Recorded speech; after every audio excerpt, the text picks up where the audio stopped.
What's up, everyone? It's your host, Jen, and we're here to spill the tea and throw some shade. Let's get into it. Well, hello, everyone. Welcome back. It's been a couple weeks since I've been on air on It's All Pink Inside. And today I have a special guest with me. He's a good friend and an amazing client of ours at Monaco. And I'm so grateful to have him. Welcome, Jordan. Thank you for having me. So, you're all probably wondering who Jordan is, why he's so special, important, and an expert, because we only bring experts or individuals that are insightful onto our show that can share some knowledge with you. So Jordan has a very special background. He is a PhD candidate at the University of Toronto in specializing in the sociology. Is that correct? Yeah, that's correct. And that's, he learns a lot about inequality. He's an expert in beauty and social media. So this is going to be really cool to talk to him about his insight, his expertise, and research into this field. So thank you for coming. Yeah, of course.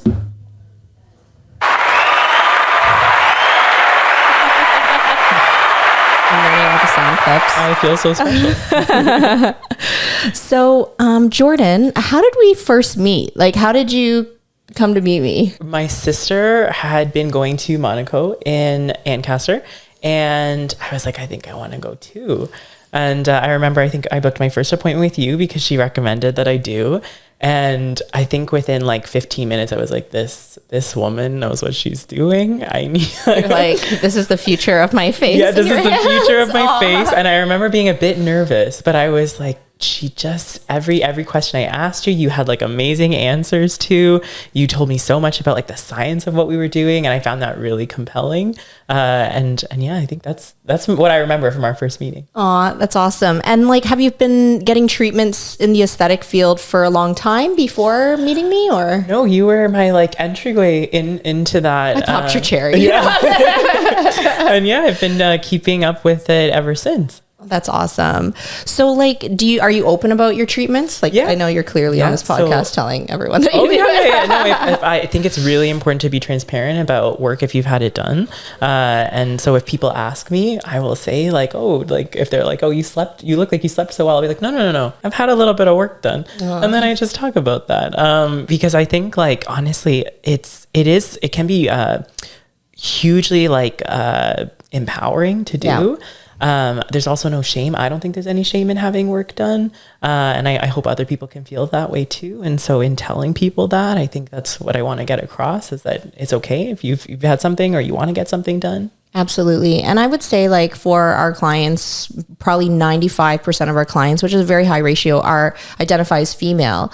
And so we don't get a lot of men that actually come to us unless like their wife or girlfriend or a friend referral comes to us. So have you found there's been a negative stigma at all towards men getting treatments? I think that's such an interesting question because it connects with a lot of the research that I do, right? We know that beauty has like these uneven privileges and penalties that apply to women, and that there are these uneven pressures that apply to women to go and get work done. And those don't apply to men in the same way. And that's changing in recent years because men are more visible, especially on social media platforms and in like our sort of popular culture. So I think that pressure is increasing for men, but there is that stigma in confessing that maybe they've had some work done, right? And I'm curious to see how men will navigate those pressures in the future and the stigma that surrounds doing some beauty work or body work. I think as men would probably feel more comfortable calling it.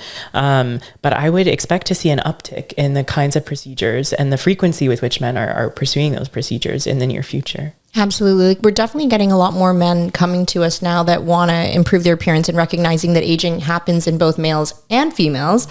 It's just still, it's like it was for females like 15 years ago. If women would come to get injectables and they'd be very hush hush. They want it, they want to look good, but they don't want to tell anyone. Now we're seeing that trend, I feel like, with men, but it's a little bit delayed. Like they're now getting treatments, but they're very quiet about it. Not everybody. I don't want to generalize everyone, but a lot of men are. And then I foresee what may happen is in like 10 to 15 years, a lot more men are going to just be open and be like, yes, it becomes a little bit more normalized for men. as well. So I don't know what your thoughts are on that. It'll be really interesting to watch that sort of unfold. I think for now, it's pretty safe to say that I think the pressures on men apply to the body and perhaps less to the face. And that might be a reason for this slow crawl toward doing injectable procedures. So men often have pressures to say maybe take like a hormone or a steroid to enhance their physique, right? And we often see them working in the gym, and they're somewhat more transparent about that kind of work. In fact, a lot of men broadcast the work that they do in the gym. So that's a kind of different manifestation of body and beauty pressure on men.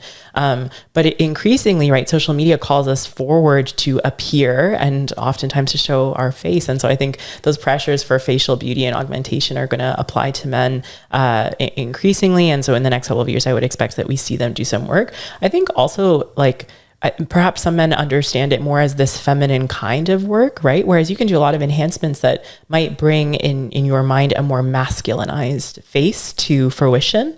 And I think maybe if more men sort of understood that, they might be more inclined to follow up with work, right? Because I think a lot of men do idealize these stereotypically masculine traits like a strong jaw or a strong brow bone, and so I'm curious to know if men knew more about what could be achieved, would they be pursuing it faster? Actually, that's a really good topic to discuss in future as an injector. I'm like, because a lot of times we talk about feminizing the face, and we do get men that are going like transitioning to identify as female, and they want to have that more feminized face. So they naturally come to us for those treatments. But I don't think a lot of men recognize how you can masculinize the face, and that can be done with injectables that you predominantly see women getting. So that's really cool.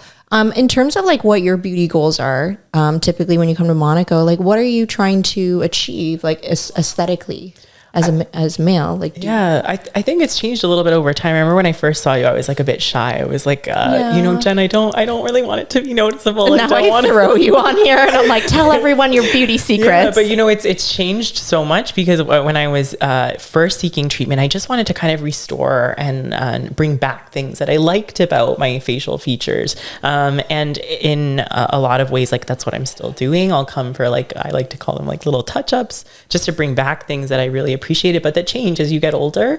But I also like more and more kind of experimenting with what else I can see or bring about like in my facial features. And it's brought a lot of extra confidence. And I think that's given me more liberty to be like, you know what, I want to try doing this, or I want to see what would that look like. And I love asking the nurses on staff, like, what would you recommend? What else can you do? Because there's a lot of cool procedures that can really make a difference to how you feel.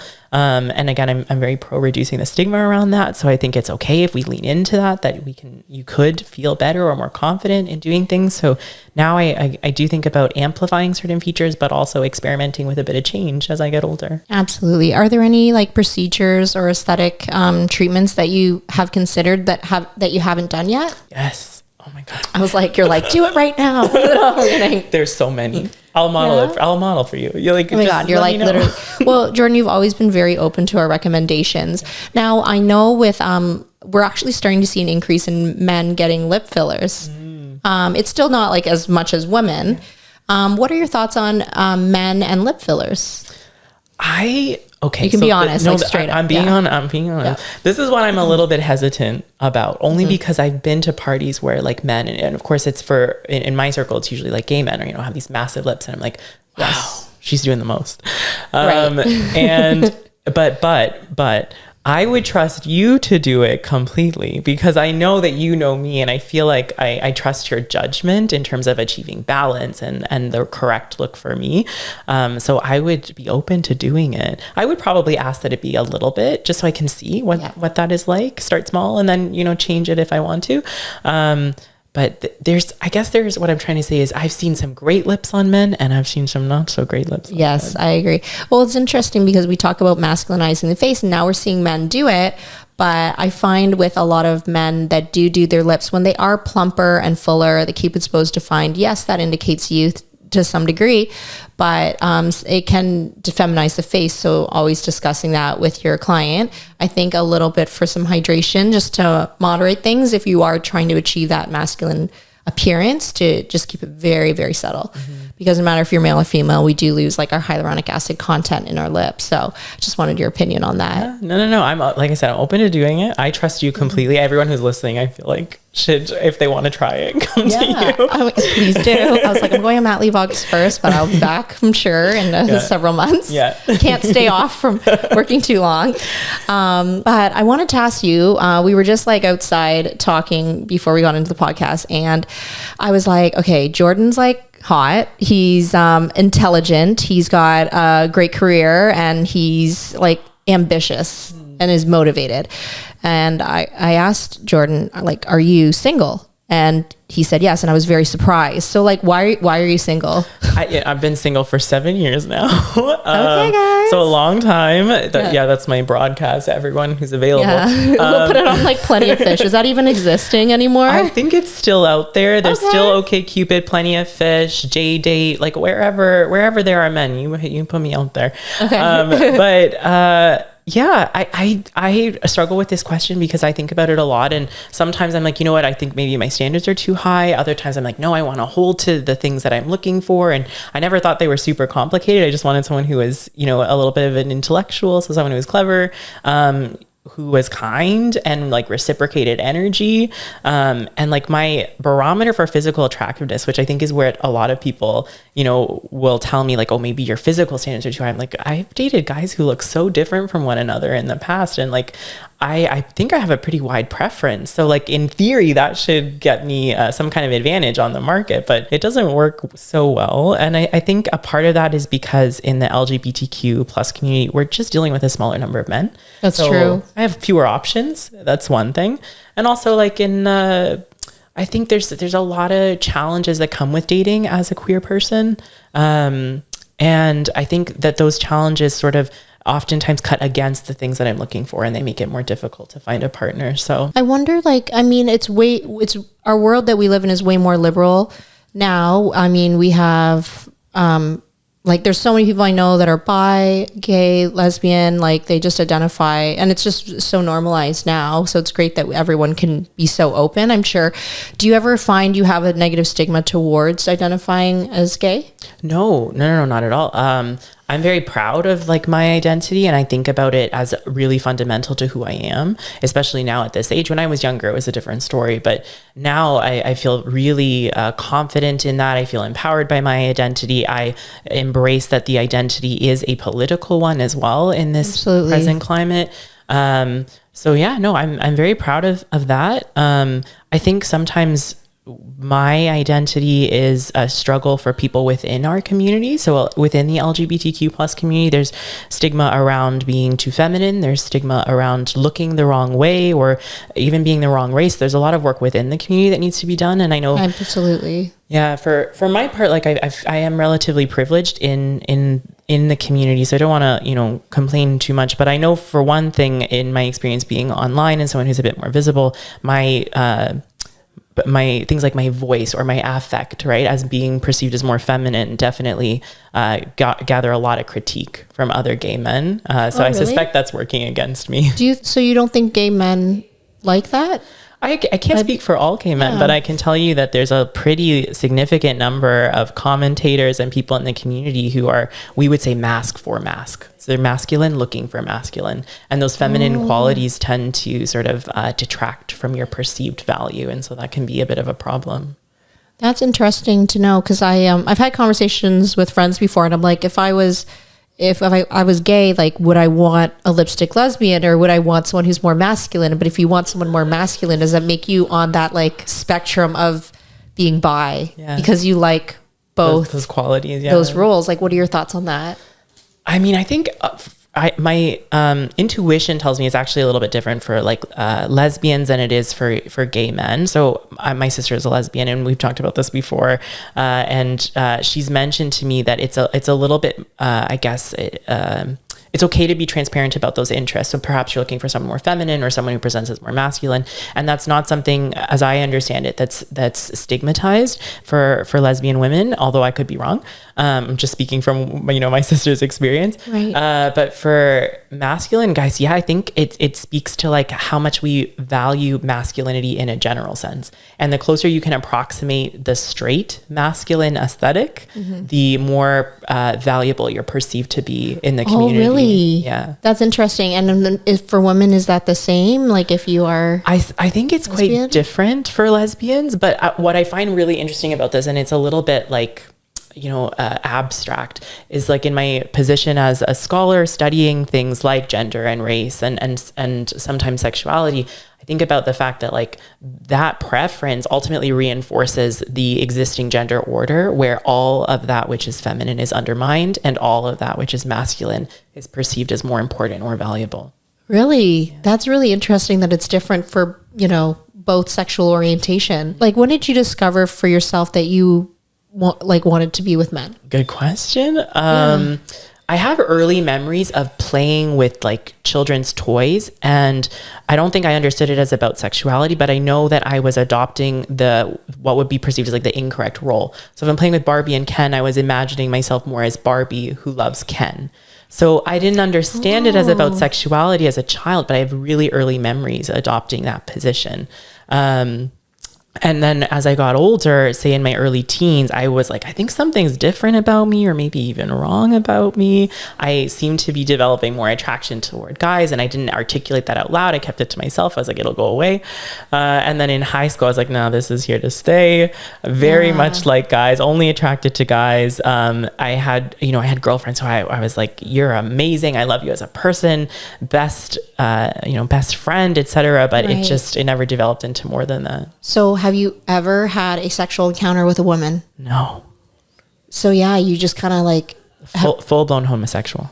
right from the beginning. And did you had girlfriends though? It sounds like I had Yeah. two. And now thinking back on myself then, I'm like, wow, I don't know how they didn't see it. Like, Because they're probably like, oh, he's taking it slow. He's such a yeah. gentleman. Yeah, I know. yeah. Whereas it was like, I wouldn't have even known what to do, to be honest. You'd be like, So, sorry. yeah, we're out of luck. We're out of luck. Nothing's moving. Oh my God, I love it. Yeah. So when were you dating women? When I was in first in elementary school, I had like a little girlfriend crush. And then Okay. in high school, I dated a girl for a short period of time, and she wrote songs about me. Oh, So she was very infatuated, and to this day I feel really bad about the whole situation. I took a call from her mother toward the end because her mom was like, she needs to focus on school. We want the best things for her. And Right. and I'm thinking in my head, I'm like, oh, she's probably like, I turned you gay. yeah, No, but in my head I was like, oh, you don't worry, there are no issues here. Like nothing's gonna happen Right. to your daughter. Yeah, you're like, don't worry, I'm like the safest person. Yes, Like, exactly, yeah. exactly. If anything, I'm helping the I situation. will not get her pregnant. Yeah. Yeah. I guess now let's turn it around a little bit. Who was your first love? Oh. Or you don't have to say their name. You it- can describe. I'll like, describe. Yeah, I'll describe this person and how you met Can them. I'll give like a little overview of my relationship history because it's Yeah. fairly brief. So in high school, I thought you were gonna be like, it's fairly extensive. No. I'm like, nice. Let's get started. Applaud. No.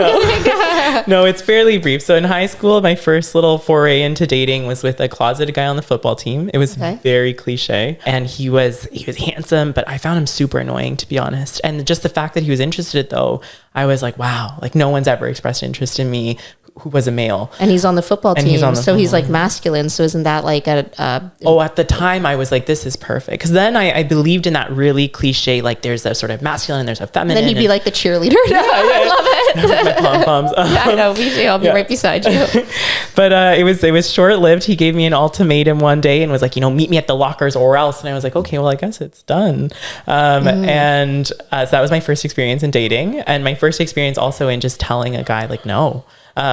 So I had that pretty early. Like no, as in like he showed you his penis. And then you were No, like, I like- saw that and that was fine. Okay, you I were wasn't, very it wasn't, happy? no, Okay, I didn't say that. I didn't say that. It wasn't great, but Okay. it was It's like a first time. It's it was never great. serviceable. Yeah. Okay, there you go.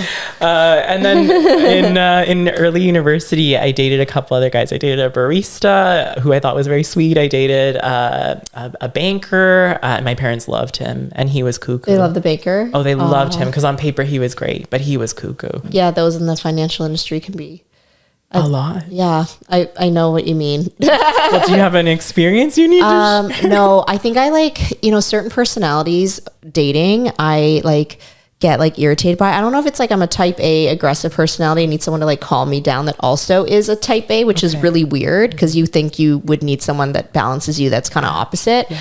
So my partner right now, Owen, very, like I think we work really well because there's a lot of like leadership and like, but we also give each other that autonomy on both sides. In this relationship, I think there was a lot of insecurity from this banker. Yeah. And so when there's insecurity, jealousy there, it like starts to grow on both sides and it just becomes really toxic. And then I just didn't have the patience to handle it. Did we date the same banker? Because they're like, sounding very they similar. Sound the same. Maybe I turned him gay. No, and then he went to you. Yeah, no, he has kids now. Oh, probably not. Yeah, that's probably no, not. I but think mine he's like was still insecure and jealous too, and that was the problem. That's why I say. Was he a functional alcoholic? No. Okay, no, he didn't like drinking. Okay, actually. Well, probably different person. Okay, then. different person, or unless I ruined him, he came to you. Yeah, I know, vice versa. Yeah. But yeah, he was really insecure, very jealous, and he did have those type A qualities, which I really admire. Like you, I love a type A. Once I like put you in your place. Oh, yeah, but also he wants to like strive with me. I think that's so attractive. Yes. But so I had my banker, didn't love him, and then I met this guy who had come from Greece just a couple years ago. I think when he was 16, he moved here from Athens, and we were dating in my mid 20s. He was in his 20s at the time too, and I was head over heels. I thought he was beautiful, and everyone was like, Jordan, I don't know what you see in him. Was it just his beauty that you really think, like in hindsight? No. Like in hindsight, I think he saw things in me that no one else valued, and I appreciated that in ways that as I got older, I really understood. And he was a terrible match for me. I see that now, but he valued my creativity. He valued what I had to say. He gave me space and time and a voice. And I grew up in a family of 4 where like, you're lucky if you get a word in. So I felt really seen by him, and that made a huge difference. And I stayed way longer than I should have. But what happened then? Like, why do you think you are no longer with him? We wanted really different things. And I think I wanted things for him that were well outside of his possibility. And so I was loving someone based on, potential that I thought they could achieve instead of loving him for where he was at. And I think that was the problem. So I think a lot of that, the fallout there was actually my own doing. And like I said, I loved his potential. I used to encourage him to, go back to school and pursue this. And I think you could go so far in all of these things. And he didn't want any of that. And in my mind too, I'd set up this sort of like secret arrangement that I hadn't confessed to anyone, which is I'm not going to be with him if he doesn't do these things. But of course I didn't share that with him. So when he didn't or had no interest in those things, I like held him as if to blame for this thing I never shared. So it was my fault, I think, for the undoing. But in hindsight, this is, I think, a good thing. He ended up with someone who I'd actually gone on dates with, and it was a small world. Way. What is, I was going to say, is the LGBT? Oh, it's so small. It's like really small. Like everyone dates everyone. Everyone dates everyone, and there's rules about not dating certain people from friend groups where you have common connection. I feel like that would be like even in all groups. Like I'd be like, why is my friend dating like someone you dated? Not now. I wouldn't care because it's been like whatever. It's like 20 years. I'm like, do whatever. Yeah. But at the time, like when you're actively dating. But I could totally see that. Yeah, but they're a perfect fit. I remember when I found out he was dating again from a friend of mine, I was like, I should have seen that. They are a great fit. I don't know why I didn't put them together myself. And so, it's great to see how you can find people that pair together. But it sounds like for you is that you maybe thought of the potential of someone. And do you like to save people? Yeah. Okay, I was going to say, that's your specialty, eh? Well, if I ever need like help, I'll just come see you. Yeah, I was like, you'll just take care of me. Yeah. No, I'm kidding. Yeah. And another thing I wanted to ask, I know this is a little bit more on a personal note. Feel free to share whatever. But, I have a lot of friends that, like women friends that have, struggled in toxic male relationships. And then they go on to, date same sex. Mm-hmm. And they meet an attractive woman. I'm sure they find beautiful. But then I'm like, do you really, like, are you really gay now? Mm-hmm. Or are you really bi now? Or are you just doing it for attention? And I know that sounds bad because I don't want to minimize if someone has changed their sexual orientation or they just, realize something later in life. What are your thoughts on that? Do you see that a lot? Not in my own. I mean, a couple times in when I look back at like my friends and friends of friends, I always think of sexuality as existing on a spectrum. So if someone moves from end to end, that's not surprising to me. Okay. I do think that negative experiences could certainly drive you in one direction or another. But the thing is, like in my experience, at least in same-sex relationships, they can be toxic too. So you're not necessarily saved from a bad experience. I think it's good if you feel called to move in that direction, to date women or date men or whatever the case may be, do what you're called to do. But know that it is possible it could be toxic as well. That's not a way to save yourself from a relationship if that's what you're doing. Absolutely. And I just see it a lot. And I wonder, someone were like, I hate men now. So like they go off in that way. But I don't know if you see that as much with men that date men going in and deciding to date women and be like, I'm straight. I'm going to try it. I have not seen that. I was like, because women are crazy sometimes. I was like, I don't know if that's going to save you. Of course I know bi men who like, it's a man and a woman and we go back and forth and that's totally cool. You do your thing. Yeah. I don't know of a lot of gay men who've moved from men to women. Okay. And my mind moves like crazy when I think of things as we talk. I know this is like maybe crazy, but have you ever been a threesome with men? Oh. Is that like a deep one? Should we not go there? I think, well, I guess no matter how I answer that, it will provide an answer. If I say I'd rather not, I think that's I'd be like, okay. Like we all know. I'm just going to say on that, I think that you should explore your sexuality, be safe, and if you feel called to do it, try it. Try it. Okay. Yeah. I'm wondering if it's more common now because everything is so much more liberal that, different variations of sexual play and discovering yourself are a lot more open. And I don't know, because you study, gender inequality and social media and, just like beauty and wellness. Like, I don't know if sexual wellness kind of circles into that. I mean, I haven't looked really at sexual wellness or even, people's willingness to engage in, say, like extramarital affairs, open relationships, multi-partner play, etc. I haven't looked at that professionally, but right. I mean, that would be interesting for you to go into. I mean, that'll be the 10-year plan. You're like a sex therapist in like the next podcast. Yeah, have me back. I know, but right? I can say that it's very common in the LGBTQ+. I was going to say, because I know I know this is maybe just a very generalized statement because there are women and men of all sexual orientations that just love sex, right? But I've been told like gay men, like the libido like is wild. It is like through the roof, and there's so much testosterone, So I was gonna say, I was like, I wonder how like wild that would be. I think, and I'm sure everyone's experience is probably quite different, and mine is not representative of everyone else's. I think you are dealing with more willing partners for sure, because it's a man with a man. And I don't mean to stereotype. I just think in general, we're a bit more open as a community about sexuality. Yes, and so absolutely. There are less borders around like, just saying, I think I'm looking for something fun or short term. You can do that. And it's very accepted. It's very accepted. Like if you're dating and you're like, oh, I just want like a one night stand. There's quite a lot of that. And people are, again, transparent about being in open relationships, which are very common in my experience in the LGBTQ plus community, at least in the Greater Toronto area. I'd be so jealous. I don't know if I could do that. It's not for me either. And I get asked that a lot, but it's not for me. I think, again, if it works for you and you're safe and happy, do your thing, do what you're called to do, but it's not for me. Absolutely. Yeah. So, I mean, I have actually tried encounters with women just to like see what it was like. I was like, am I missing out here? Like, in same sex and whatever. And I just didn't find anything as exciting about it. Yeah. I think I ended up doing it more so to please my partner, to be like, oh, like I'm putting on a show. Okay, like, is this like hot? Yeah.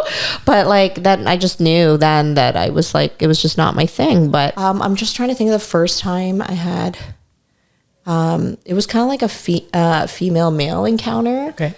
I met a nurse at the hospital when I was doing orientation at the hospital.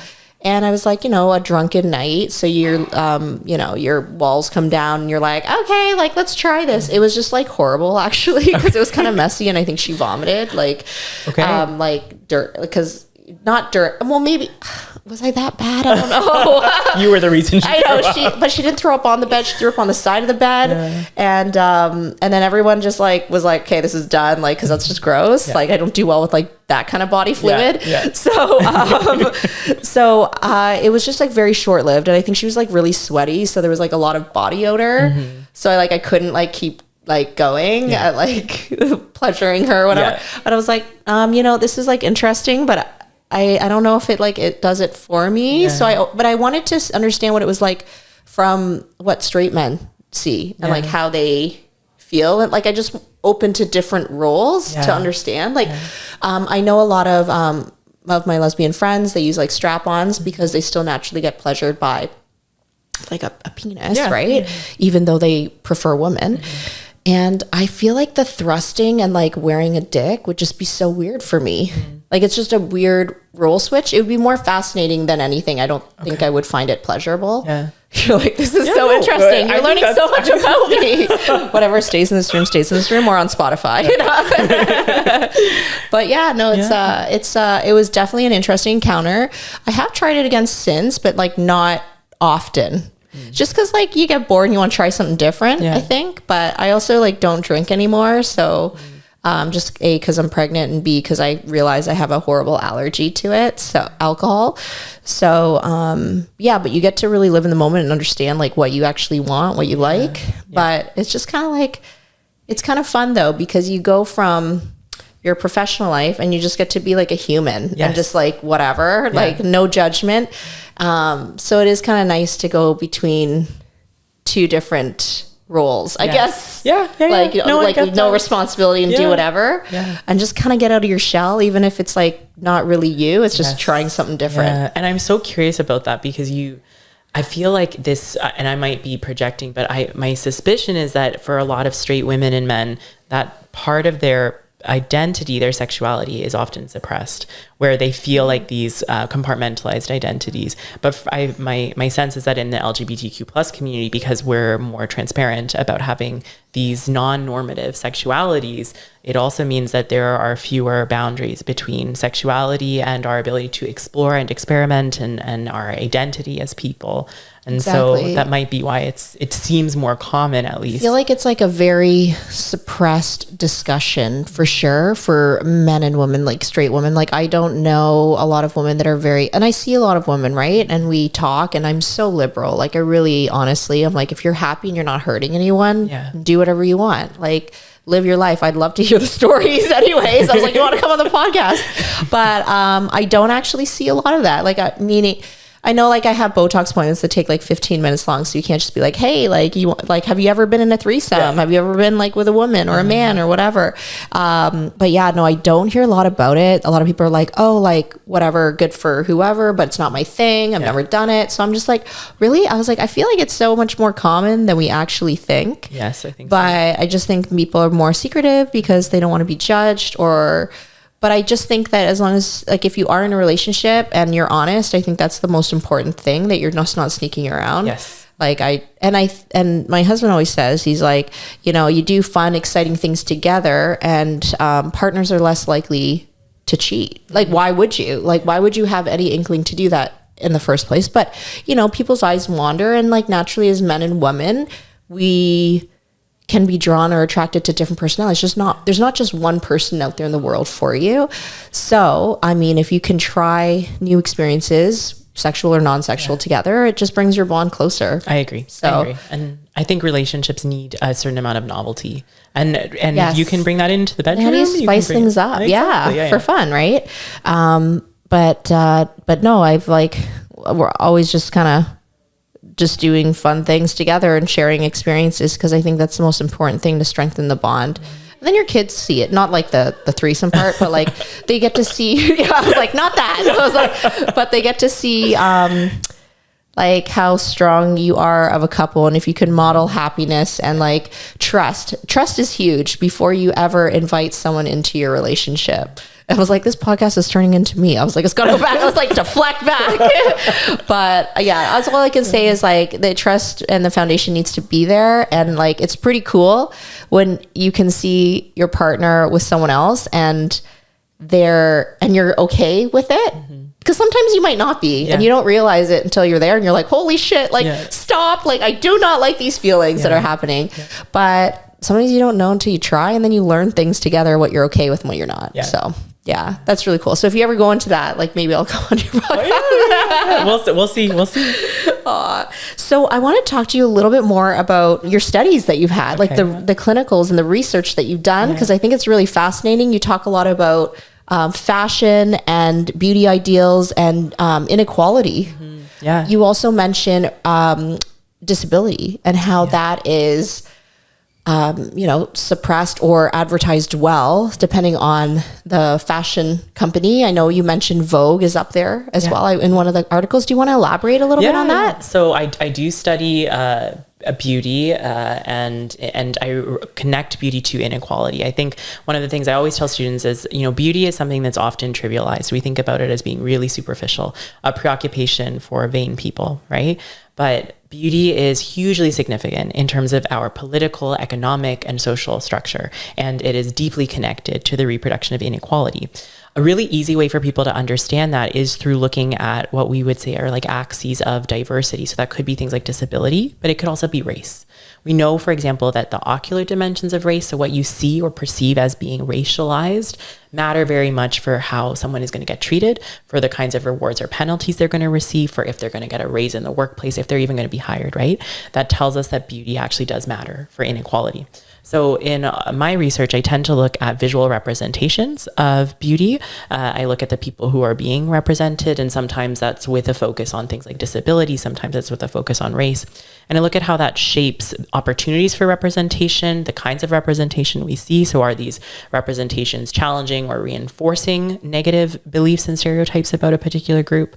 But I also look at this in terms of success on visual platforms, so Instagram and TikTok, for example. And I look to see, okay, well, how does appearance matter? Who's winning, so to speak, on these platforms? And the research, not just mine, but from others in the area, is pretty clear. If you embody certain kinds of social privileges, largely if like you're white, for example, if you are upper or middle class, if you have good facial symmetry, things like this, that matters very much for your success online. It's true because, like, I'll be honest, we get positive and negative. Like I can know when I post something, I'm like, yep, I'm going to get trolls, I'm going to get haters. Like, and it's just like literally based on what you post. And you're like, am I marketing fairly? Is this true? Is this going to offend a lot of people or potential clients? Sometimes we get comments from people who are not going to be our client, that is like in another country, male, like would never do injectables, like completely not our target market, but they get offended. But you're right. Those that are aesthetically pleasing consistently, if we post them,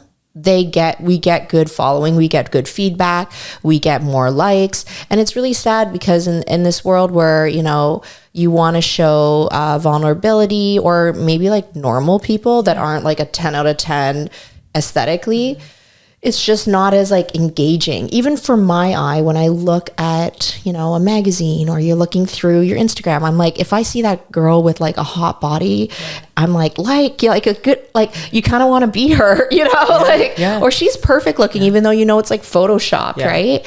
And so that's why it's hard, because as a business, that's what sells. And so we try to follow what our followers like. And I want to ask you something, because I always watch for our engagement on our posts that are most commented on, even if it's negative. And what I've seen is a theme. We did one on Trap Talks and relating it to Barbies. So I was like, oh, fuck. Like, I saw that. I know that someone's going to hate on me. And I'm not even talking about weight. I'm literally talking about the shoulder muscles. And then I did another one where I posted a before and after of Kim Kardashian's shoulders, which may or may not have been Photoshopped, but it was publicly posted in some like paparazzi magazine. And so I'm like, okay, I'm going to get hate on this, but you know what? I'm going to get like 50 comments on it and a ton of shares. So that's why I did it, but it was obviously to educate as well. But you get people angry, being like, why are you using celebrities to promote your business and use their before and afters? So I just, I'm interested in knowing how to market as a business to do it like, I guess, properly, but also get that engagement. I mean, that's really hard to know for certain, because there are marketing practices that in the great big world should work in theory, and then you face these algorithmic logics and platform biases that you have to navigate as a business, and those sometimes compete or conflict with one another. My hope would be that more businesses feel empowered to show a diverse range of representation. So that would mean all of your clients, and I see so many of your clients, right? And I think you do a really good job of sort of judicially posting even representation of the people that you see, and you have their consent and they're comfortable with that, and you share their stories, and I love that. And Amazing. that might not resonate with everyone, but I think it's resonating with clients who would be loyal, and I think that's really important, and who trust your work and your judgment. In terms of reaching wide audiences, yeah, I suspect that a very conventional look, so whether that's talking about Barbie or how you could approximate Barbie, or speaking to figures who are already widely followed, like a celebrity, they're going to reach pretty wide, because that tends to perform well on platforms. And that's all the something, time. yeah. And it's something businesses have to confront, because like it or not, and unfortunately, I think for worse, sometimes the Kardashians, just as an example, embody the existing beauty ideal. So a lot of people want to look how they look, and you're using your professional expertise to say, well, based on what I'm seeing, this and that would achieve something proximate to that look. I don't know why that's controversial. I think, again, you're exercising your professional judgment. Personally, I love watching like surgeons react to, and they tell you like what celebrities have probably had done. I think I love it too. I think it's fascinating. And I think maybe people who are angry, but you could tell me if I'm wrong, are misunderstanding this as a way of you saying, well, this is the ideal, you should want to look like this. I think that's different from saying this is an individual who most people recognize as attractive, and if this is what you want, I can tell you how to achieve it. But I think you could also tell your clients how to look like a dozen other people, right? That's your professional expertise. Exactly. You're just using someone that they can, I guess, identify and that they follow or are already engaged by. Because as much as a lot of people hate the Kardashians, like a lot of people do idolize them deep down. Yeah. Now, you did post on your website, your professional website, a little bit about the Skims campaign. Yes. Yeah. And I wanted to ask you about that and what your thoughts were on that marketing campaign. So it was both, positive and negative as I saw it. So on the positive end of things, I think Kim did a really good job of intentionally including a really diverse range of body sizes and types, as well as models who represented a range of skin tones and racial and ethnic backgrounds. And I think that's really praiseworthy. And I think correspondingly, she received a lot of praise for that, in much the same way that Rihanna did in her Fenty work. So I think that's wonderful. The issue I took, and I spoke about this a little bit in that article, is that ultimately she's still selling a product that suggests to women that their body unbounded is a problem. So ideally, to achieve the right look, we're going to want to bring in the body in certain sections and maintain fullness in others. Yes. There's also that kind of like, I think, unfair connection that the Kardashians have with all of their beauty products, which is the subtle suggestion that if you buy this, you'll look more like me. And we know that's not true. And you probably would know better than other people, right? Because the Kardashians have had, we can speculate, dozens of surgeries, right, to achieve the correct look. And so it can't possibly be purchased by, getting Skims or getting KKW Beauty. Like, that's not going to do it. Yeah, like if you don't like your body, sometimes putting on a pair of Skims just like accentuates it more. So if you don't love your midsection, it's just there, right? It's not realistic unless you've had like, intense plastic surgery on your body, maybe, right? And it's a challenging conversation as a scholar of beauty, because you want to be critical of those practices that might actually be damaging. So like, for example, telling women explicitly or impliedly that, to be beautiful, to be recognized as beautiful, you need to maintain this taut figure. You need to pull in all the fat. So I would suggest a bigger body is just not valuable, right? But on the other hand, you can't deny that women who maybe buy makeup from Sephora or buy Skims and wear them feel more confident. So you have to sort of tread this line between being critical of these practices, but also acknowledging that people have agency and they may elect to purchase this or do this or use this because they genuinely feel better about themselves. Awesome. Yeah, no, it's interesting because, you don't want to take away those tools to help people feel better. It's so interesting, the line of work you're in. Like, with this type of knowledge and work, where do you see yourself in 5 years? Well, hopefully working as a full professor at an institution either in Canada or the United States. Right now I'm working on postdoc application. So that's like a sort of step-wise way to get there. So I'm moving from the title of sessional instructor to hopefully postdoc in the next year, and then to a faculty member. I hope that's where I'll be in 5 years, but I'd also like to be someone who does a lot of work as a public intellectual. So sharing with the news, sharing on social media, doing things like a podcast, right? Because so much of the work that we do, nobody ever sees. It's written for other academics. It's hidden behind paywalls. You can't even access the journal articles or the research.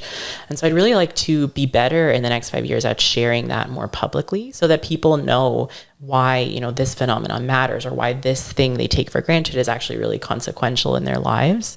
But it's about finding the right ways to do that. And in academia, there is a little bit of stigma around doing something like this, right? This public sharing, or even just doing like a podcast would probably be frowned on. Yeah, is it usually pretty negative? Yeah. Like we're from like scholars in the academia world? Yeah, because they tend to work in this way where they basically produce work for other scholars, and anything that's for the public is seen as more pandering. It's less intellectual. Well, that's like injecting, right? Like as a nurse, they're like, oh, you should be like in the medical, like in the hospitals, working acute care, like helping those that are very sick or need it like acutely. Yeah.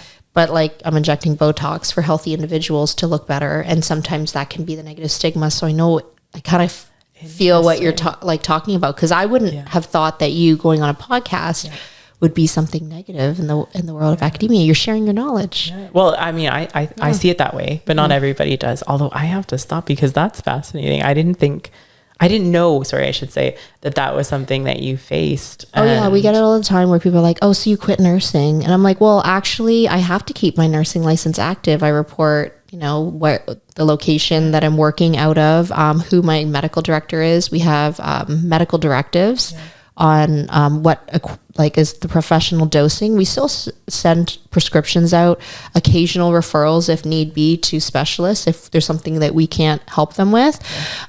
So there's a lot that gets involved. I'm still ordering products that you would find in a hospital, like EpiPens and needles and syringes and gauze and alcohol swabs. Like a lot of what we do is a little bit of both. It's medical, but it's aesthetic, and it's private, so it's not public, so it's a little bit different. But we do documentation just like you would at the hospital. So a lot of things that are similar. It's just different because you have a different relationship with like your patients. I don't like using the term patients, but they're someone you're providing a treatment on with a needle, right? And in the hospital, they're patients, but you don't have that relationship. Like they're literally they feel better, they go, you don't keep in contact with them. It's like looked down upon, but with our clients, it's like you have that long-term bond. They become your friends. Like I see my clients more than I see my own family. I'm going to be honest. So they are like your family kind of in some way, like your people that you look forward to seeing and happy to take care of in a different way.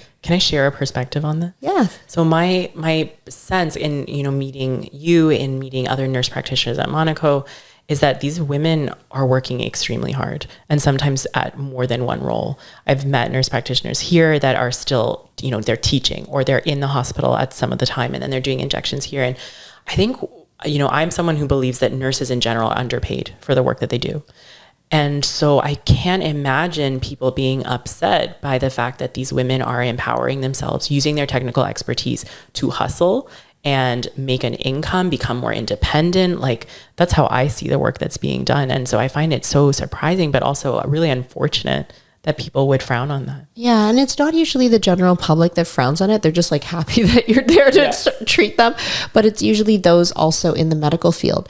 And it really becomes this fine line, because now that we're talking about social media, I was literally just posting about Ozempic the other day, like every other injector is right now currently.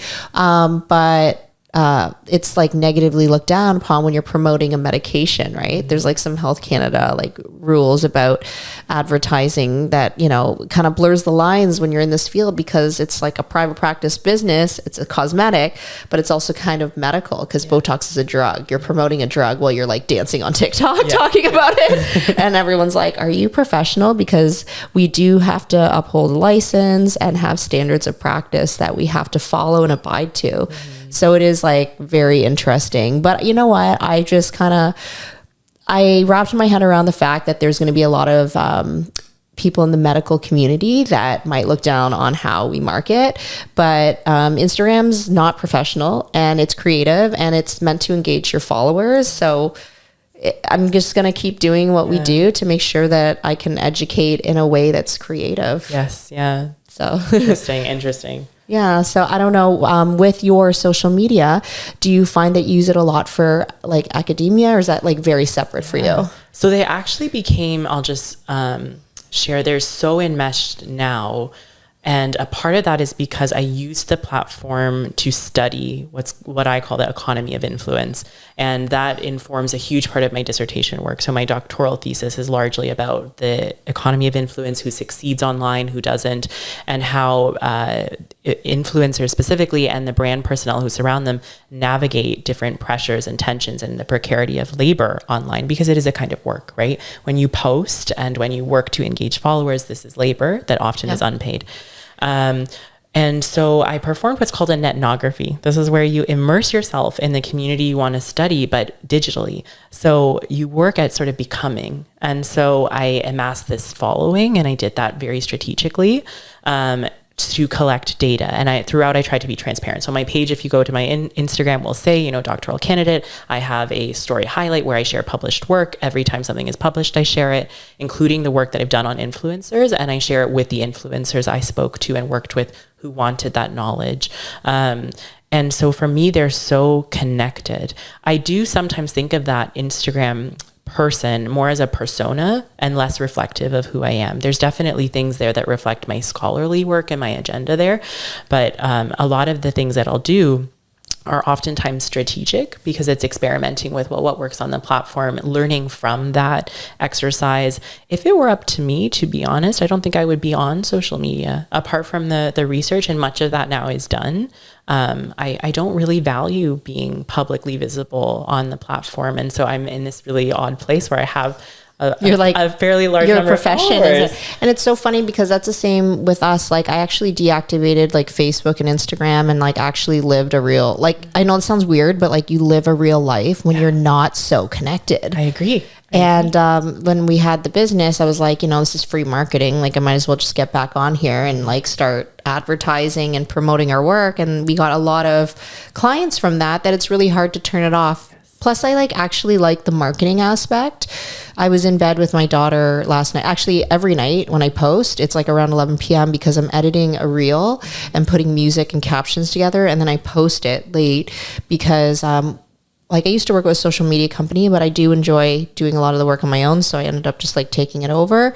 But it's a lot. It is. And then you just want to shut it off after. Yeah. It's taxing when you're doing it for a business or to grow as an influencer or any kind of that. It's labor, and it's emotionally exhausting often because you're also doing the work of engagement and fostering engagement. It can be intellectually exhausting, and then it's creatively exhausting because you are putting a sort of creative spin on the work that you do. And I used to say to myself, I want to get off this because I actually like my real life and I want to spend more time living it and less time photographing it. Absolutely. Yeah. Because then you're out eating. You're like, oh, let me take a picture of this food because it looks cute. I never used to do that. And you're like, oh, because people want to see what you're eating and they want to see, but it's not even it's not what you're eating. It's your lifestyle that people want to see. Yeah.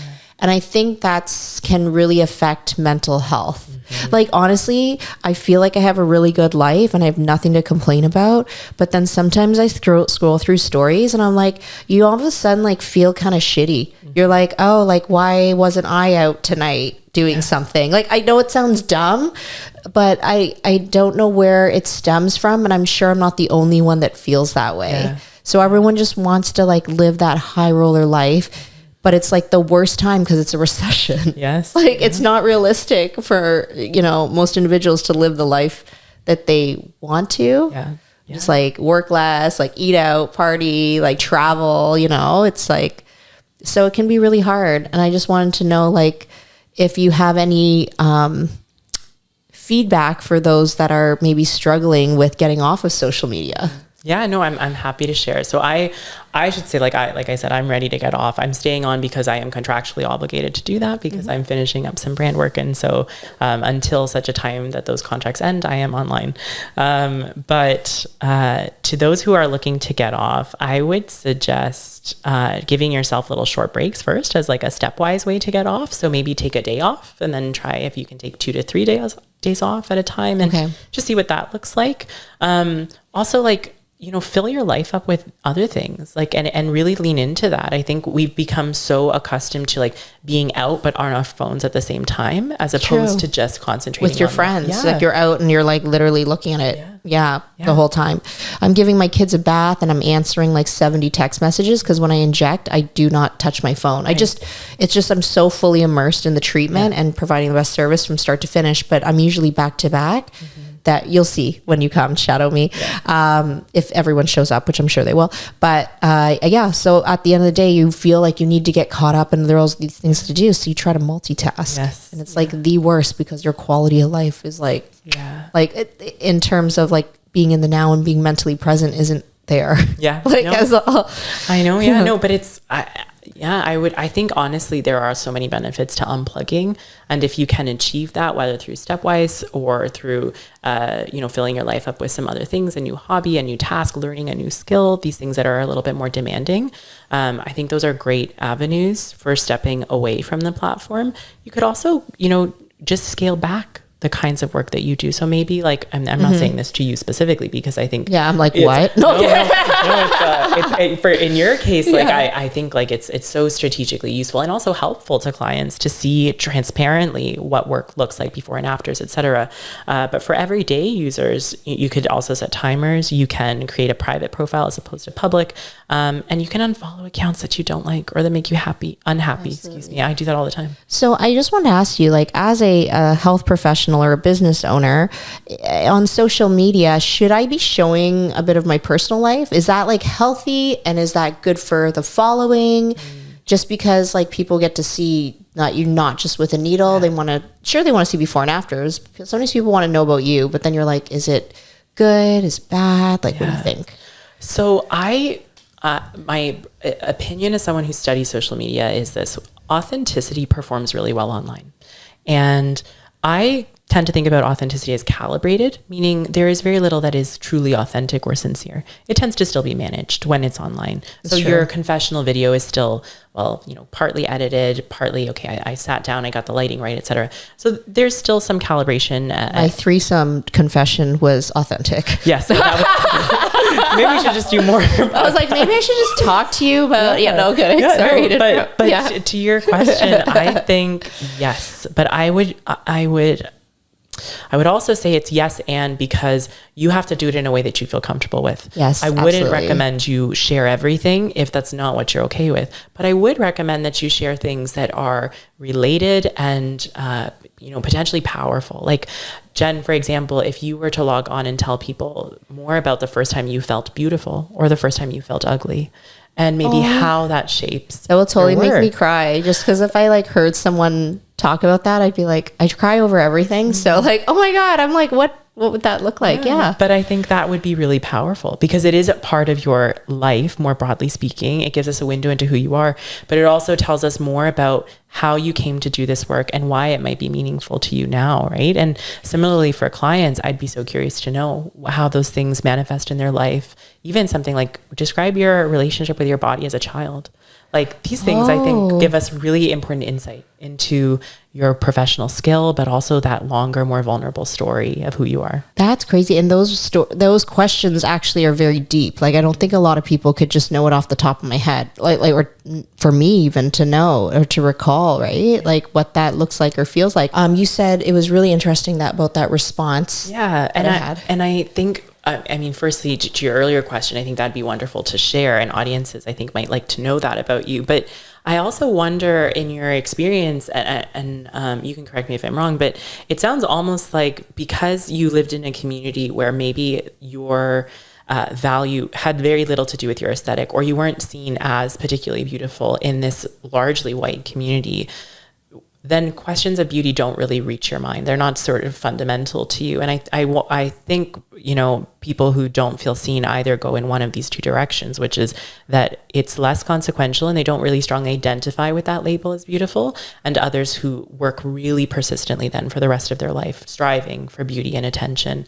And I say that only because I know as like a gay man in high school where like no one looks at you, right? Because the people I would ideally have looking at me are men, but that doesn't happen as a child. You didn't have like up. a gay community that was like, hey, he's don't hot, get he's gonna like me. attention. Yeah. So I spent so long feeling really unattractive and unseen. And it wasn't until I got older that I was like, oh, appearance actually seems to matter, and mine specifically seems to matter and can do things. And I had no recollection of that as a child or an adolescent. Well, it's interesting because like, I think you're beautiful. And it's funny because this is one thing. I used to play varsity rugby, and a lot of the women I played with were very competitive. They went on to play for Team Canada.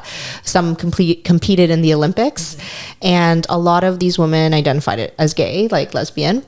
And we would go to like after parties after the game, but it'd be all women. So it was like, I was like, oh, like, I wonder if I'll get hit on by a woman. Because like, I think that men find me attractive, and I've not had an issue.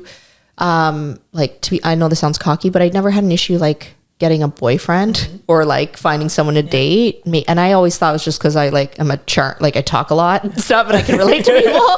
And I was like, yeah, like I'm okay, like I'm attractive. I put on makeup and shit. But then so I go to this party and there's all these women there. They're hitting on each other. It's like, why? Like, you know how you talk about the LGBT community, and everyone is like so liberal and sexual. Yeah. And then I was like, great, like someone's gonna hit on me. It's just like so flattering. Yeah, like I think I look so straight that people are like, yeah, like I'm not like. So what you felt in high school? Yeah, no, I didn't get anyone approaching me at all. And I was like, is it? I don't know. I didn't know what it was. It was really weird. And that was when I was like, oh, I don't feel like wanted, but like, I'm not going to like date them anyways. So I'm like, I guess it didn't really matter. But I think sometimes it's that we just want that attention or that acknowledgement that we are beautiful, but there doesn't need to be follow through. Yes. Yeah. And I think we're almost always, you're receiving feedback of some kind on your appearance in your day-to-day life. And that's why it's so, I think, fundamental to who you are. Your body is sort of seen first and foremost. And that can be a really penalizing for a lot of people. But it wasn't until we have the reverse experience, because it wasn't until I went to the village, the community in Toronto, and I was like walking around, and I was like, everyone's like checking you out. Are people looking at me? And I was. Did you feel weird? I felt so weird. You started like walking weird and like tensing your butt cheeks because you're like, I don't know what to do. It's so bizarre because and I'd never been catcalled, nothing like that, right? For they were years and years. You? Yeah, you liked it. I did. I have to say, I'd never felt seen in that way before, and it was nice. It's funny because as I age, it's fading a little bit, but stop. It felt nice at the time. Oh, that's awesome. I think that's like, it's nice to get that attention. Like anytime I like walk by like construction workers and them, there's like male testosterone that's like straight. You're like, oh, they're going to check me out. And you're like, but then like now that I'm super pregnant, I feel like less people acknowledge you because of the state you're in, obviously. Like you're giving birth and you're clearly taken or they don't want to pay child support. So you don't get that looks. And then you'll be like, what? But like, not like you were going to act on it anyways. But like, I think for women, we want to be looked at and like admired or wanted in some way. Maybe so even all of us though. I think it's all of us. I think it's like we want to just be wanted in some way. But like when a woman hits on you, is that weird for you? It happens so infrequently. Really? I always tell people, if I move or talk, the game's over. Well, like when you move, I don't think you move like feminine, but I know your voice, like you said, is more feminine. So if you didn't like say anything and I'd be like, oh, he's like cute. Yeah. I can usually identify it like right away, but I don't notice it. And I have no idea when it's happening. I remember like a couple of years ago, someone was asking me, a girl in the gym, if her form was correct. And like, I'm not even the right person to ask. She's like squatting. And in retrospect, I'm like, I think she wanted to talk to me. But at the time I didn't register it that way. I was like, oh, I'm just friendly. She must have known that like I would comment without being like, without sexualizing her. Exactly. And then later my friends were like, no, I think she liked you and she wanted you to, do something, say something more. But anyways. That's so interesting. It's just funny how so dating in the digital age, I know we touched on that a little bit too. Yeah. Are you on online dating? I'm on all of them. And what's your success been like? Not successful. And is it because you're picky? Is it like, is the problem you?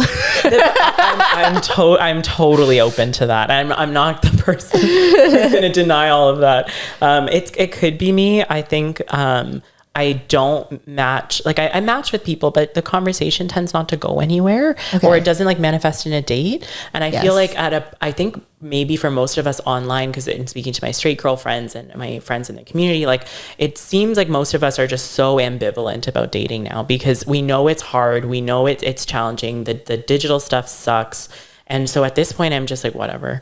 And that's hard, because we're at this point, I think, where like most of us don't have it in us to give it the right amount of energy anymore to make connections.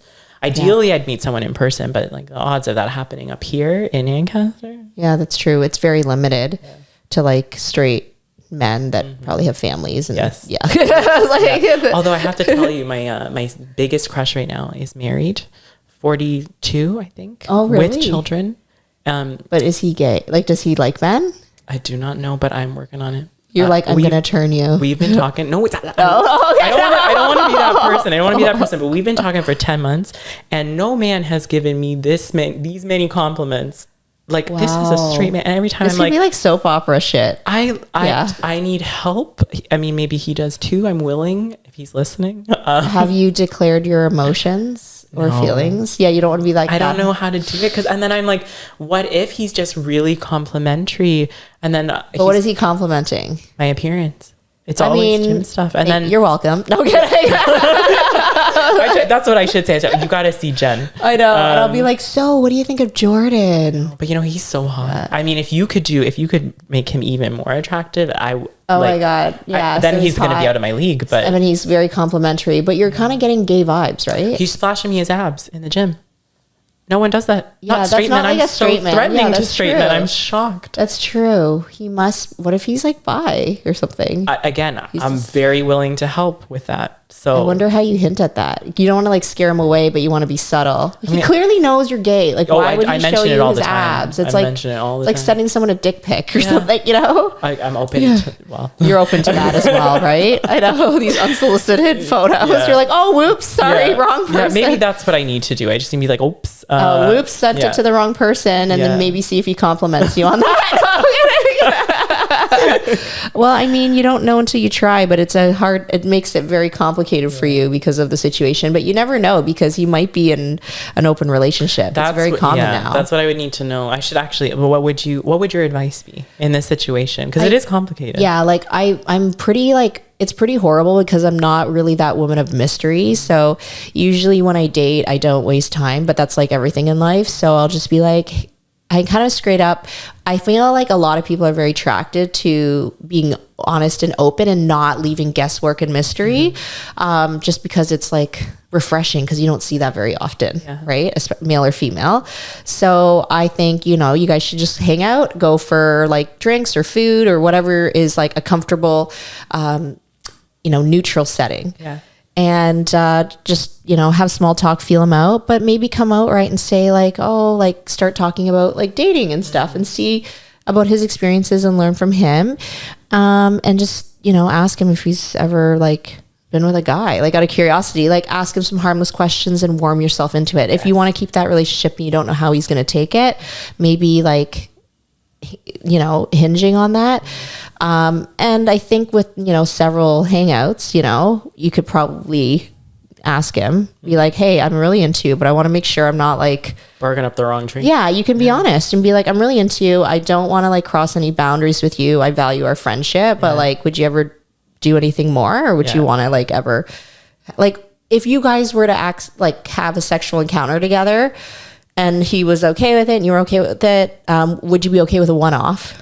Yeah, like, but I also want to know that or do you have I kind of want to know that his wife is okay with it too. That's true, right?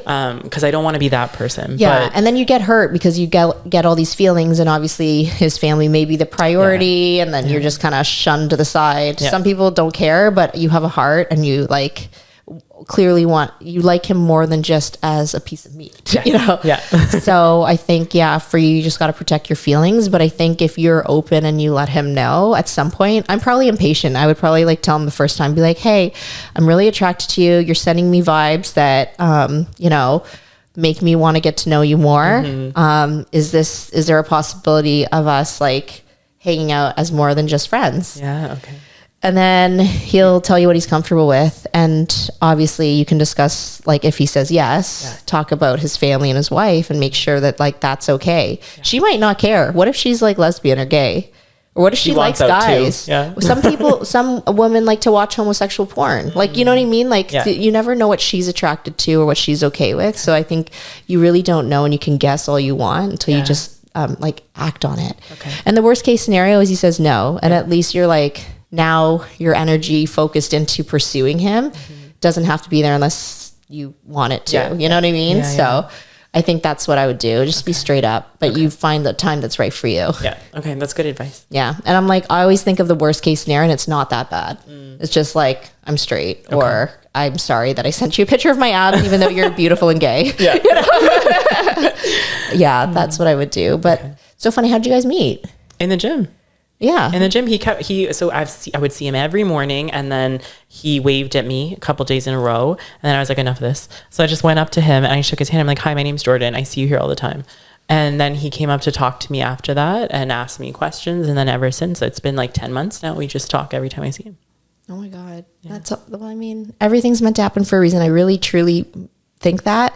And I mentioned it in a post recently, actually, on social media. I was like, you know, the life lessons or the people that we meet are meant to teach us something, whether good or bad. So if it's something where, you know, feelings are hurt, or, you know, you're upset with the outcome of things, or you love what happens, it's because someone was there to show you something that maybe you didn't know about yourself. I like that. I like that. So, but yeah, like, I've gotten to learn a lot about you, Jordan. I'm sure you have with me. Likewise, yeah. Oh, you're like, I'm never coming back to get injectables with you. No, I'll come back. I'll have more stories for you. So I wanted to ask you just some feedback as a business owner too, is with our marketing. I know you've been very complimentary of it. Is there anything that you think medical spas would benefit from in terms of feedback on like social media from what you've seen? That's a really good question. I think, do you ever, I've tried and follow pretty closely, but I feel like I don't see you do very many lives. I don't do a lot of lives. I think I get like, this is so funny because we're on a podcast. I get like nervous when I talk by myself, and then I start to talk really fast, and then you see all the people coming and checking in and talking, and I'm like, da, da, da, da, da. Like, you know, I don't know what it is, but yeah, you think lives would be good? I think live, only because I would imagine, like, and you can correct me if I'm wrong, but my sense of the cosmetic industry is that you have clients who are at very different points, clients who are super familiar with procedures and have no problem coming in here. Yes. And they have a different set of needs, and I think a different set of things would work for them on social media. Clients who you might want to capture, who are less familiar with this kind of work, or still feel nervous or afraid, etc., then in that case, I would want to see you doing lives where you're able to take questions and address people's concerns.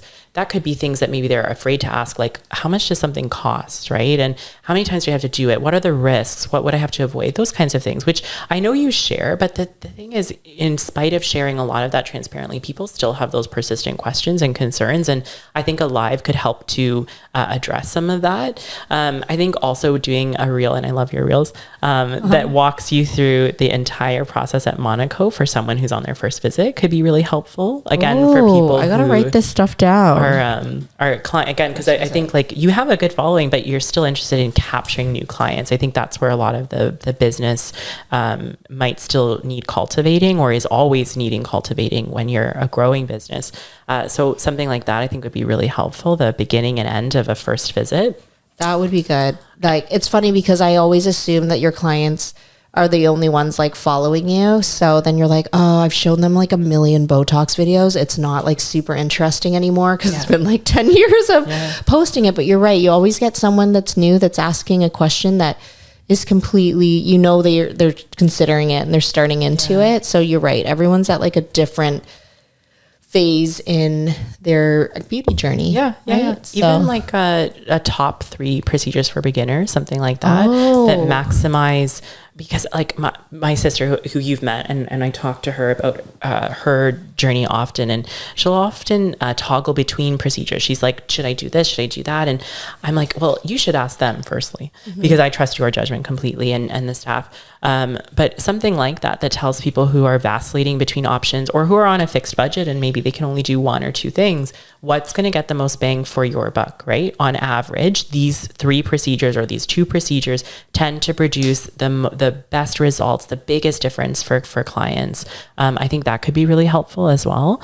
I'm trying to think too of my own experience. Like when I first start like a marketing company because you have all these amazing ideas. I'm just thinking like as a content creator. I was even, I was recently, I can't believe I'm going to say this on here, but I was recently thinking about doing a hair transplant. And so I was thinking about that. I'm like, what were all the barriers to me accessing information, pursuing a consultation, and then what were barriers encountered in the consultation? And I think about that because I think it extrapolates, it applies to this situation, which is I'm a client who's pursuing a procedure I don't know much about. There would be risks, there are cost barriers, I have questions, but I'm nervous. So I think about it from that perspective. And then what would other people need to know, or what would work for them? What would have worked for me in that scenario? And for sure, it's lives where I can ask someone who has knowledge, questions that I want to address. You could even do it by doing on your story a questions prompt. So then you then address them all in a separate reel. That's another option too, as opposed to doing a live if you're not comfortable with that. That's good. I mean, I should try a little bit of both. I find lives, it's hard. Well, you can post the live after. Yeah. But it's hard to get everyone on there at an appropriate time that works for their schedule. That's the only thing too. I've tried to get some of our staff. Not everyone's like comfortable in front of a camera either. So they're all like, okay, maybe don't want to do the live, but that might be a better option to input questions. We just did one on blowjobs. Okay. And it just got posted today. Did it in like 10 minutes yesterday.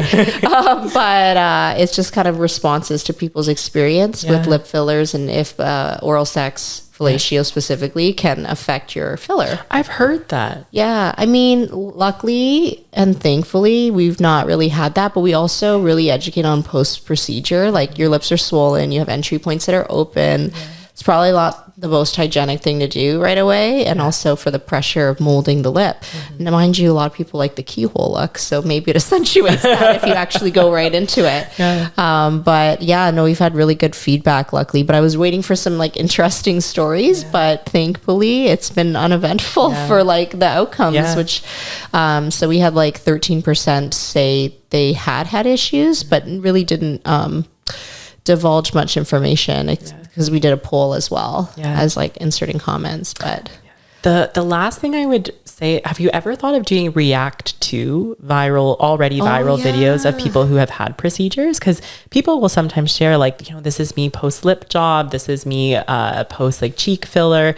You can react to their work and comment on it from your perspective, right? Like, why did the practitioner in that case choose a specific route? Why did they put it in here? What amounted to a really good procedure for this person or a bad one? Right? Because you have that expertise, and like I love watching that stuff online. Even like the Barbie talks, that was a stitch that was reacted to, so that's kind of cool if I did something like that. These are really good feedback. Thank you. I hope they work. I hope that it helps. So I wanted to ask you, being in academia and going towards your PhD, when do you think you'll be like done? So I'm supposed to defend in the spring of this coming year, so 2024. Wow. And then you have your PhD? Yes, then it's Dr. Foster. And I'm going to be super obnoxious. I'm going to insist everyone use that. You should like just write a book or something. I mean, you've written everything else, all the research and whatnot. If you could have a piece of advice for those thinking of going into, research, social media, being a beauty scholar, like what would be your advice in getting into this field? Oh, there's so many things I think you need to know. It's a very generalized question, I guess, maybe for someone who's considering it. How about that? Yeah. So for social media and academia, I can think of one piece of advice that's actually true for both and maybe applies more broadly, which is, and I tell myself this all the time, you don't need anybody's permission to do what you want to do. I remember when I was younger and I first started in academia and even dabbling on social media, I was waiting for someone's approval, somebody to say, this is smart, this is good, you should do this, pursue this. You don't need anybody's permission. If you want to write something, write it. If you want to pursue a research topic, in the case of academia, do that. If you want to post a reel about X subject or like an unpopular opinion, you know what? Like do what you want to do. Understand, of course, that in the case of social media, there are implications to doing that. But I do believe sincerely that if you follow through with your ideas and your ambitions, it will take you places, and you don't need someone's permission to get started. That's really good to know, because I mean, sometimes I when I post, I dictate it on how much negative feedback I'm going to get. And I know that like no one's really paying attention to it except me and whoever posted that negative comment. So I'm like, whatever now. I try, at least. I would be lying if I said I didn't care. Yeah. But now I just try to like not read comments sometimes if I know it's going to get negative feedback. Yeah. But I mean, that is also engagement, which is really good for the algorithm. When would you say was your I made it moment? Have you had it yet? I don't think so. Oh, I did. It's like spring next year, like we said. Maybe. Yeah. I did actually recently get a book contract, and that was close. Oh, cool. To the I made it moment. Because I was like, wow, like I always thought even when I was younger and I didn't really think much about academia, I was like, it'd be so cool to write a book. You write very well. Like, I obviously, but like I've been reading it through your research, and the way you define and explain everything is very thorough. It's clear. You gave so many examples, and it's relatable to a layperson, someone who is not in the field. Okay, see, that's good. Yeah. This is really good to hear. Yeah. And yeah, so when I received the email that was like book offer, I was like, wow. And it lasted for a shorter period of time, that feeling of like, I can't believe I've done this. And maybe that's most of us, right? Like we don't sit and celebrate the big wins, but that's probably the closest I've got. I'm not sure that's it, but that's the closest I've got. That's pretty awesome. I think you'll write a book. It would look better if it had doctor in front of it. So maybe I was like, just get your articles ready and then publish it when you graduate. That's so cool. Have you had an I made it moment? You know what? I think because I work at such a rapid pace and our growth in our company has been huge, it's been very empowering and liberating, but not intentionally. Okay. I came from a background. Okay, sorry, this is like going off on a tangent. I'm going to try to make it as concise as possible. Okay. But my upbringing was very it's kind of like a dictatorship in my house, like not currently, but when I was growing up. Mm-hmm. So having an opinion, being outspoken, being a leader was very much suppressed. And so when I started the company, I deleted everyone on Facebook that I knew on social media because I didn't want people to see me fail. Yeah. Because I expected to fail, even though I wanted it not to, and I worked so hard not to. So when we started our business, we had I got a bank loan and everything, and I worked all through the night in the hospital, and then I'd work all day, so I'd be very sleep deprived for several years. But I think because we grew so fast and every 2 years we're opening clinic, I was always focused that I never really stopped to think about any accomplishments that had become. But what I noticed was I was a lot more stronger in my personality, and I didn't take shit as easily from other people. Or unsolicited advice. Usually if someone told me to do something or that I wasn't doing right, I'm like, yep, you're right. I'm so sorry. I'd bow my head. That's just how I was raised. Yeah. And I think that's what helps me to be humble. So my I made it moment, I feel like I've made it in a lot of different ways, like little milestones. So I feel very happy with what we've achieved, but I still think there's more. Okay. Yeah, so we're looking at considering growing Monaco in several locations, or branching off into fields that are close to becoming a distributor or selling the product, different but related to aesthetics. And we've also started a business venture that's unrelated into daycares and childcare facilities. So as much as I feel like I've made it, I always think there's room for more growth. So there's been many along the way, and I really think for most people, there should be more than one I made it moment in your life where you can be happy and look back, and it doesn't have to be like growing a business. It could be even the smallest things, like being able to like go to the gym 3 times a week for like a month. Like that could be your, I made it because it was so hard to get out of bed and get there. Right. So yeah, I've had many and I hope to have many more, thankfully. I love that. I love that, Jen. And I think that, I mean, I see so much more success for you. And I love that you give yourself permission at every step of the way to just pursue the next vision, the next dream.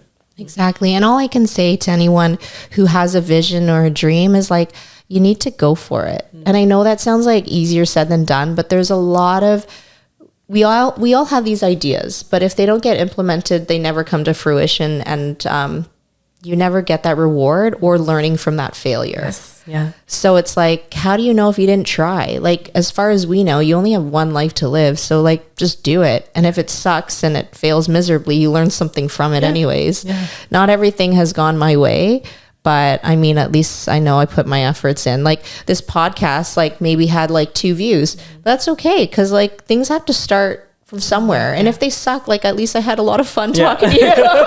You know what I mean? So I think that's like really important, is to remember that you don't have to be perfect at everything, and that if you do have an idea, you need to implement it, because there are a lot of people out there that have the same idea as you. They just never did it. Right. Yeah. So that's what I'm going to say. I like that. But Jordan, I wanted you to just maybe voice out your contact, your Instagram, website, anything that you want to share with our following. Sure. Do you want to let us know? Yeah. So you can find me professionally if you go to the University of Toronto's Sociology Department and you look for our candidates, you will find me there. You can also find the more fun version, but still very nerdy, of me on Instagram at the River Jordyn, Jordyn.